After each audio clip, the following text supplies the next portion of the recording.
is weird, odd, strange, or just plain bizarre is really your cup of tea, then the Golden State Media Concepts Weird News Podcast will give you that fix. Can't believe it? Well, listen for yourself as we deliver the strangest news you definitely won't find on CNN or Fox. It's the Golden State Media Concepts Weird News Podcast.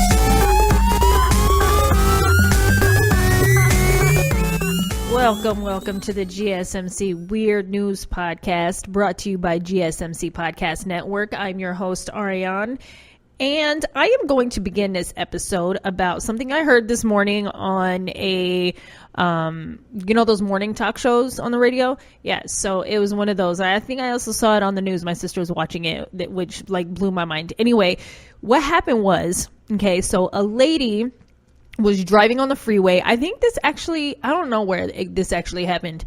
Anyway, she was driving on the freeway. She ends up flipping her car over the median of the freeway.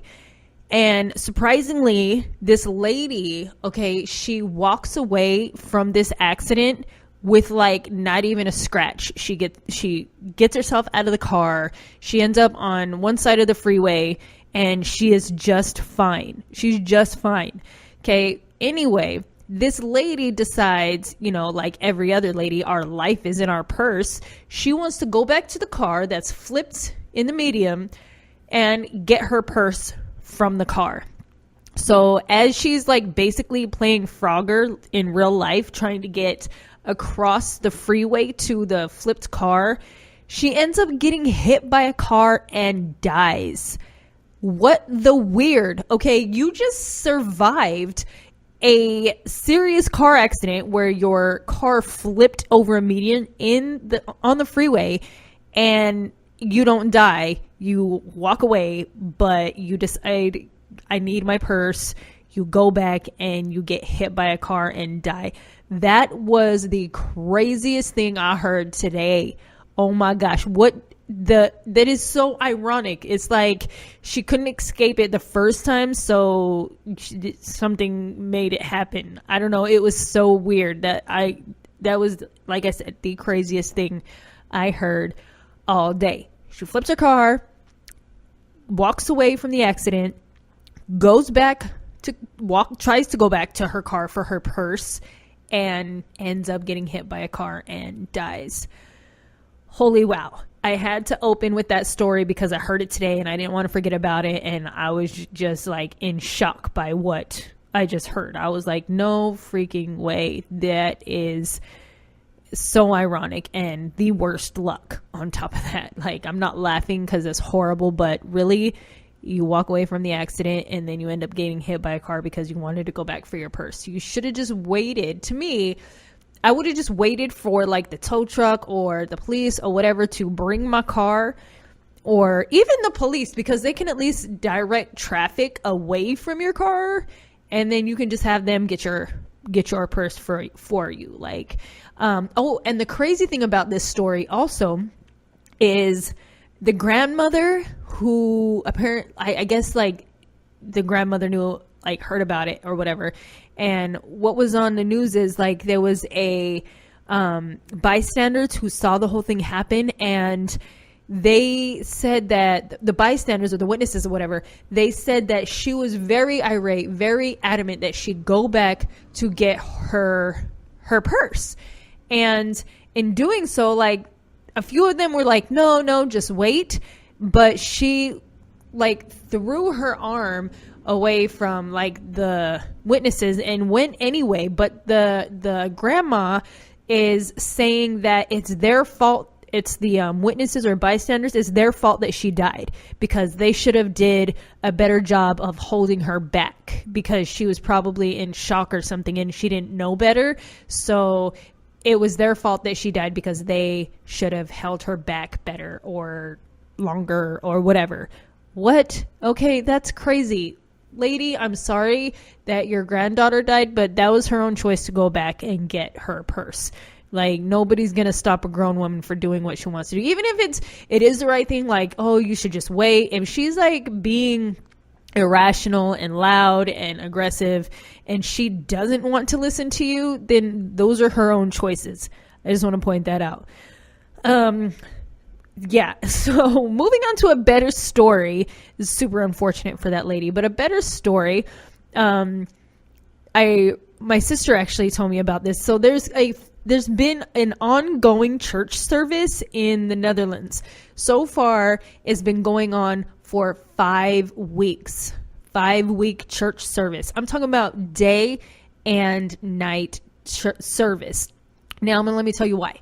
So the church is called Bethel Church in the Netherlands, has been holding service for 5 weeks, and it's been holding service for 5 weeks to protect a family from being deported, or also because they were denied asylum, refugee asylums, anything like that.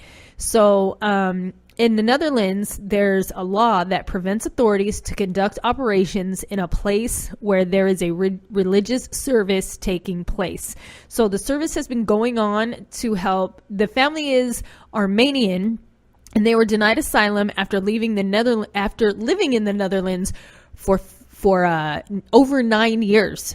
They've lived in the Netherlands for over 9 years, and they've been granted asylum for those, but when it was time to, I guess you have to like renew it or something, but somebody like mentioned something and they were denied this time. They were denied their asylum after already living there for 9 years. And now, despite the claims that they would be in danger if they went back to Armenia, their homeland, they still denied this family the claims. So the family there's both of the parents and 3 kids, ages 21, 19, and 14.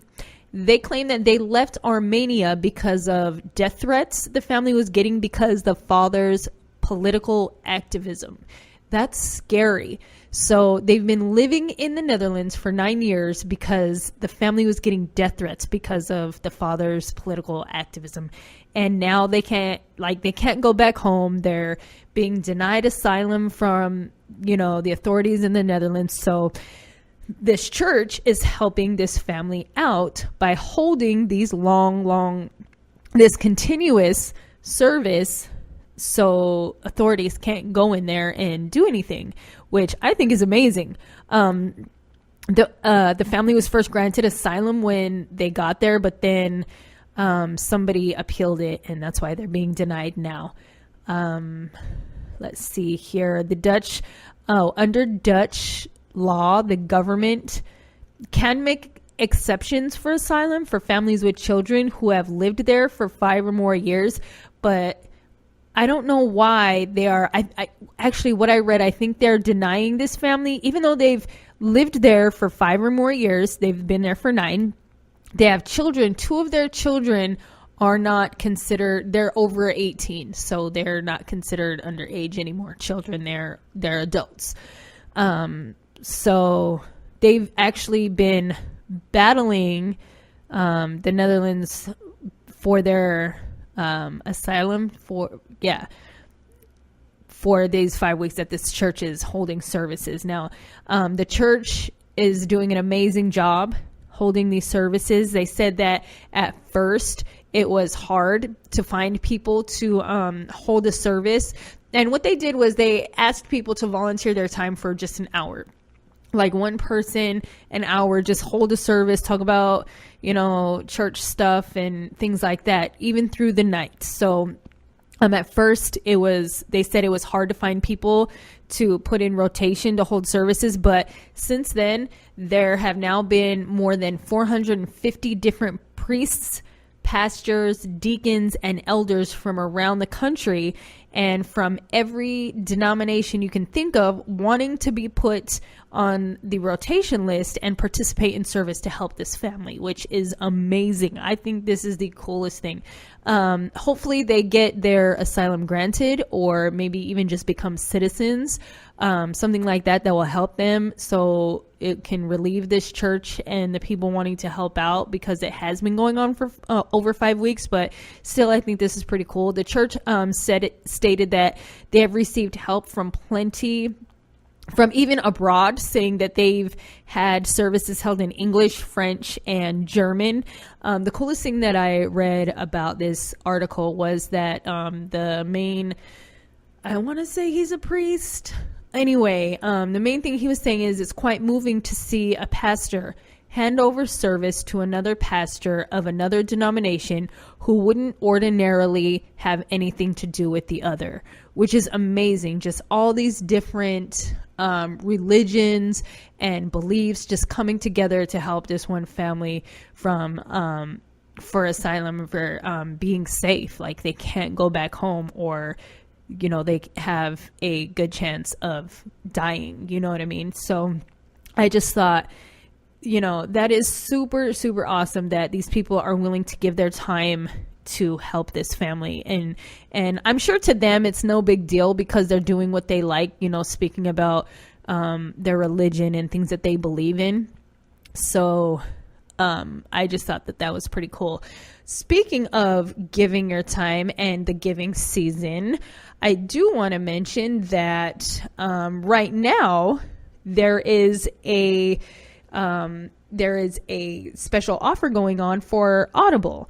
Now, I like to read books, and, to pass the time. I'm sure these people in the church wouldn't mind either to pass the time, but you can pass the time with Audible. Audible has an unbeatable selection of audiobooks, including bestsellers, motivation, mysteries, thrillers, memoirs. The list goes on. But for limited time, you can get 3 months of Audible for just $6.95 a month. That's more than half off the regular price. And with it being the holiday season, that is an amazing deal. Personally, because I like not very expensive things because I'm super cheap. But anyway, give yourself the gift of listening. And while you're at it, think about giving the gift of Audible to someone on your list, or anybody you like, a family member, a friend, grandparents, maybe somebody at your church, for example, that might have to just sit there for a long time and they can listen to the Bible or anything like that. Anyway, for more information, go to audible.com/GSMC Weird News, or text GSMC Weird News to 500-500. Again, that's audible.com/GSMC Weird News, or text GSMC Weird News to 500-500. We're going to take a quick break and come back and talk about more weird news.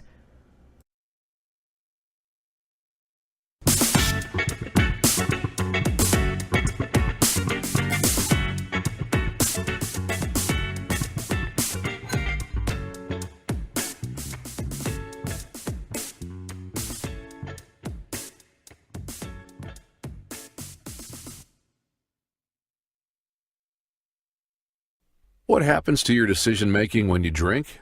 Well, after one drink, you feel confident.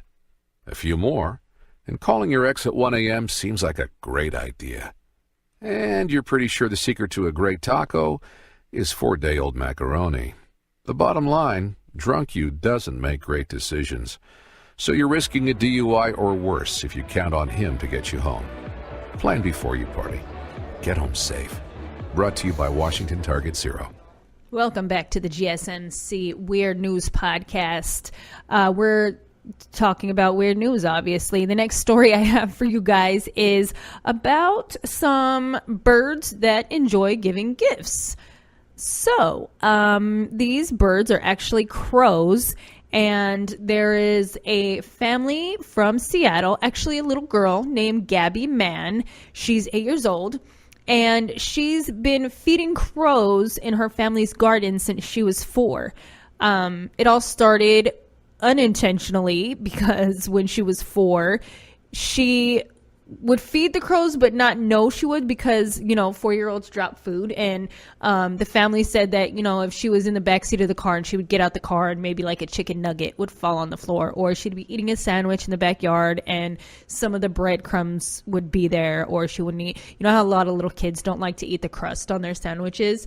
She would leave those. Anyway, It started unintentionally because she would, accidentally drop pieces of her food on the ground, and the crows would eat it after, she dropped it on the floor.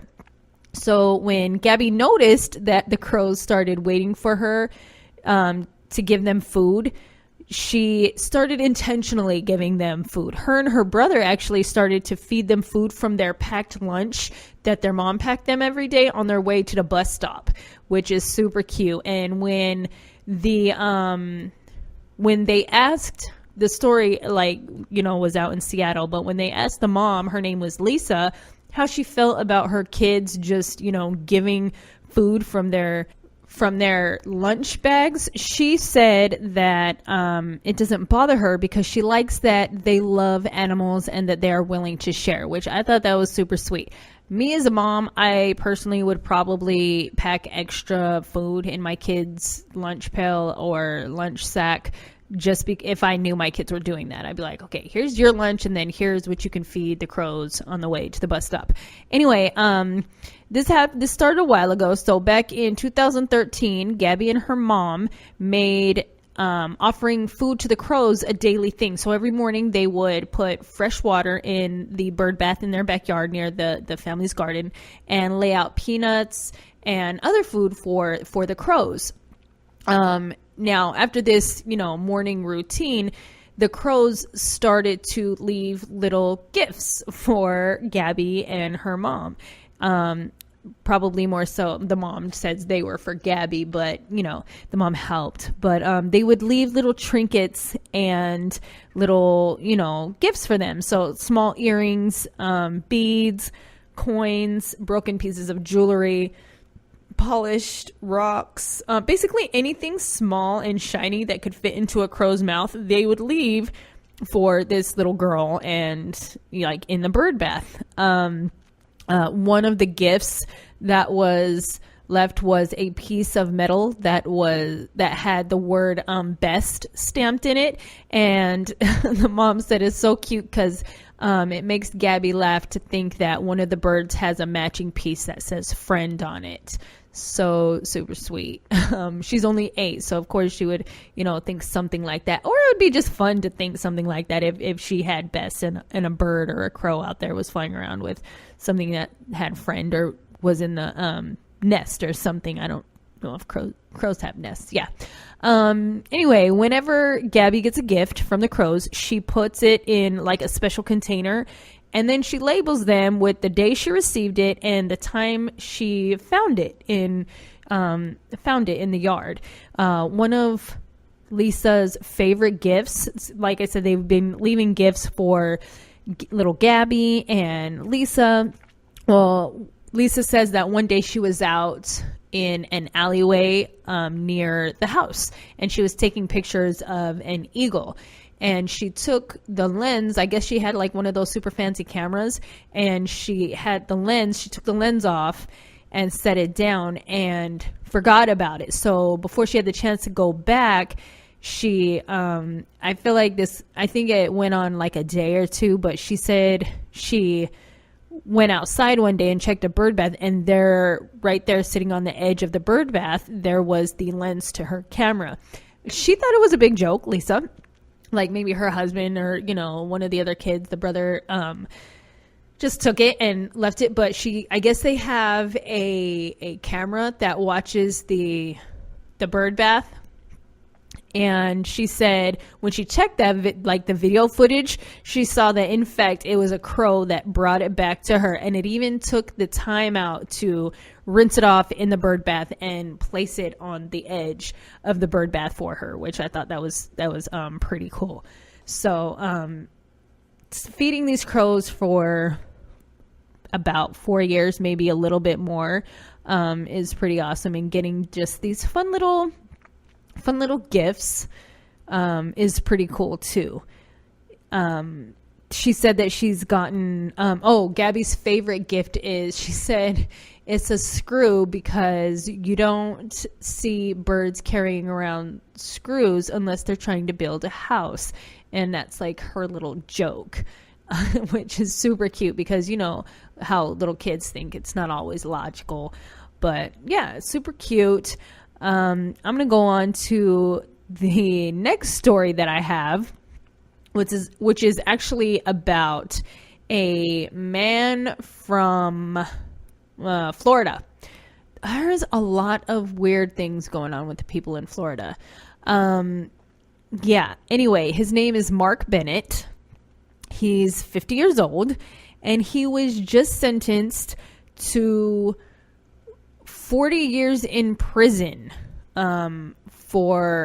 because he plotted to place bombs in Target stores across the East Coast. I'm going to tell you what, so that's what he got sentenced for. Plotting to place bombs in Target stores across the East Coast. I'll tell you why at the end of this story. But Mark was charged with attempted arson, possession of an unregistered destructive device, making an unregistered destructive device. He had, so those were his charges. Again, he plotted to place bombs in Target stores. I will tell you why at the end of this. Anyway, so he had bought bomb components and made at least 10 devices. He then hid them in, like food packages, stuffing boxes, cereal bar boxes, and pasta boxes. So he like made these devices at home and hid them.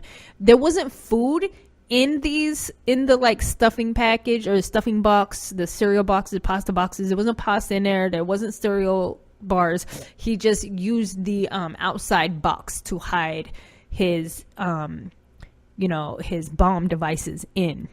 So what happened was a witness testified that Mark offered to another person $10,000 to place food packages, these food packages that he had hid these bombs in.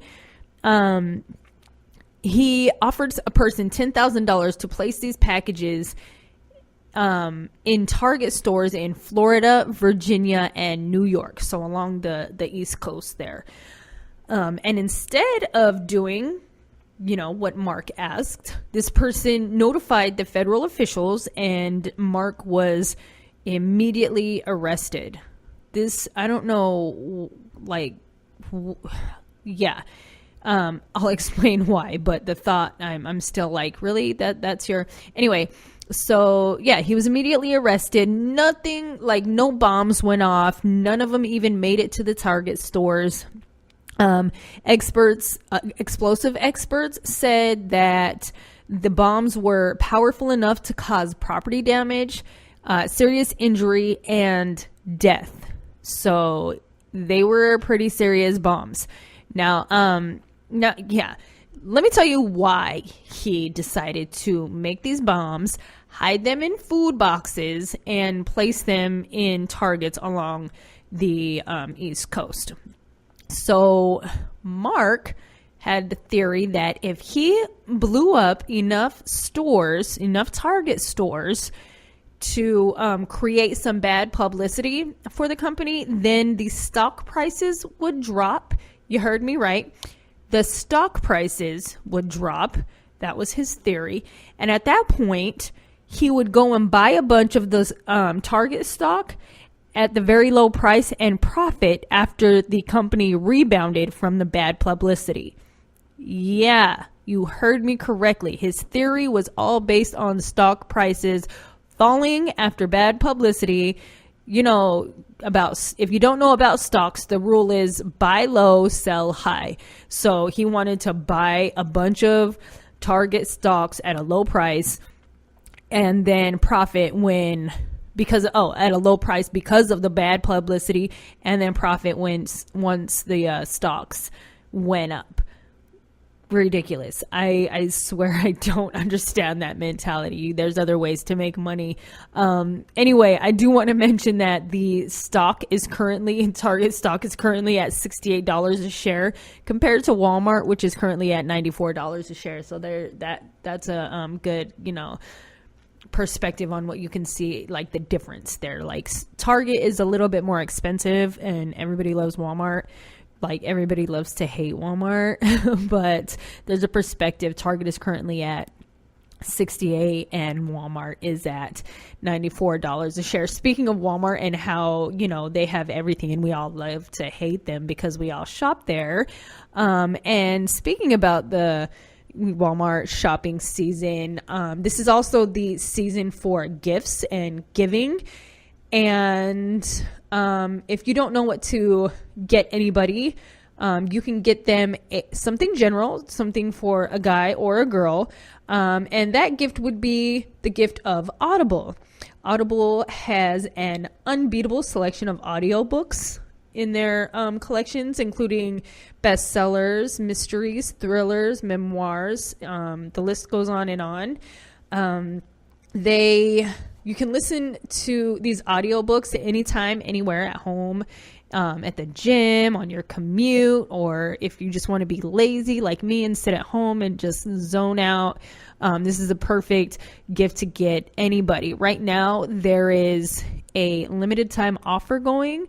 You can get 3 months of Audible for just $6.95 a month. That's more than half off the regular price. And if you're anything like me and shop at Walmart because it's cheap, I like things because they're cheap. Give yourself the gift of listening.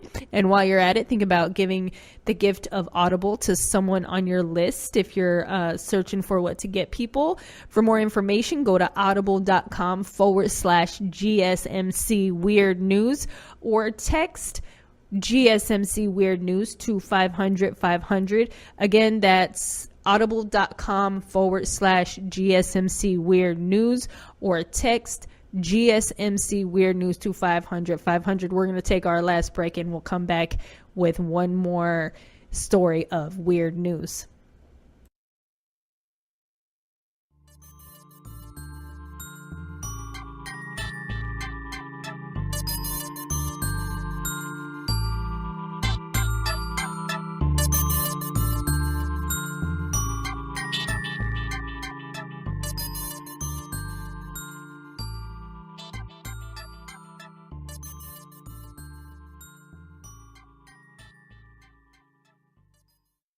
What happens to your decision-making when you drink? Well, after one drink, you feel confident. A few more, and calling your ex at 1 a.m. seems like a great idea. And you're pretty sure the secret to a great taco is 4-day-old macaroni. The bottom line, drunk you doesn't make great decisions. So you're risking a DUI or worse if you count on him to get you home. Plan before you party. Get home safe. Brought to you by Washington Target Zero. Welcome back to the GSMC Weird News Podcast. The last story I have for you all tonight is it's about horsepower, actually. Okay, so with the winter being right here and everything like that, so we all know that cars slip on slippery roads. Whether you have 4-wheel drive or not. That being said, I feel like we all either personally or have seen people get their vehicles out of snowy, slippery situations, such as with a tow truck, other large trucks pulling a car or another truck or whatever to get it not stuck anymore, people coming together to push someone's car out, or even using salt or kitty litter. I heard kitty litter is the best for getting, if you're just by yourself, for getting your car stuck from a slippery situation, even with mud. But this situation happened in Minnesota. A couple that lives at the top of a hill knows that during the winter months, a lot of semi-trucks get stuck going up the hill near their home. So the situation was a semi-truck had got stuck going up. It couldn't go up anymore. It was like the tires were slipping, all that. So the couple have, Belgian draft horses. So they got 2 of their Belgian draft horses and they harnessed the horses to the front of this semi-truck. The couple's name is Lizzie and Jacob Hirschberger. Anyway, they harnessed their horses to the front of the semi-truck, and the 2 horses pulled that semi to the top of the hill. crazy. Horsepower is amazing. Now, I don't know if the semi truck was full of product, but the couple, the Hirschbergers, said that their horses are used to pulling super heavy loads. So this wasn't really that much of a problem for their horses to pull this semi truck up the hill. I don't know if they had special horseshoes for these horses, so they wouldn't slip in the snow, but it was pretty amazing. I watched the video, both of the horses just pulling this truck up. The guy was in the driver's seat, kind of helping them along, but still, that's just an amazing feat to see these two, large horses pulling this extremely large, heavy semi truck up this, slippery hill near this family's home. So I just thought that was super weird, but super cool at the same time. That is all I have for this episode of Weird News. Thank you so much for listening, and please join me next time for more weird news.